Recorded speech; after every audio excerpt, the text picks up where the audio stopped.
Hello' friend, আজি মই বনাম আলু পৰাঠা। তো প্ৰথমতে মই আলুখিনি বইল কৰি ল'লোঁ। এতিয়া দি দিছোঁ ইয়াত বইল কৰা আলুখিনি কেঁচা জলকীয়া অলপ কাটি দিছোঁ আৰু পিঁয়াজ, ধনিয়া গুড়ি, নিমখ, তাৰপৰা দি দিছোঁ মই ধনিয়া। এতিয়া ধুনীয়াকৈ এইখিনি মিক্স কৰি ল'ম। তাৰপিছত মই আটা মঠি থৈছোঁ ধুনীয়াকৈ। আটা দৌটো সকলোৱে বনাব জানে, সেইকাৰণে নেদেখালোঁ।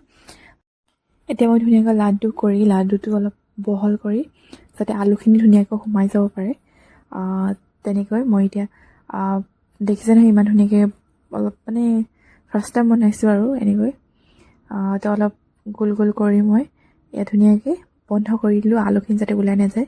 এতিয়া মই আটা গুড়ি অলপ দি ধুনীয়াকৈ লাহে লাহে বেলিব লাগে, যাতে ভেজ দিব নালাগে, আলুখিনি ওলাই যাব নহ'লে, সেইকাৰণে ধুনীয়াকৈ বনাব লাগে। এতিয়া মই ইয়াৰ প্ৰথমে শুকানকৈ টাৱাখনত দি দিছোঁ।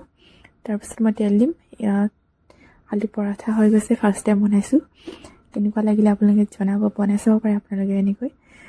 মোৰ কিন্তু খাই ভাল লাগিলে, গৰম গৰম খাবলৈ বহুত টেষ্টি হৈছিলে। ফাৰ্ষ্ট টাইম বনাইছোঁ। ইয়াত দেখিছে নহয় একদম গৰম গৰম, খাবলৈ বহুত টেষ্টি লাগিছিলে। আৰু ভিডিঅ'টো কেনেকুৱা পালে জনাব। আজিলৈ বাই বাই।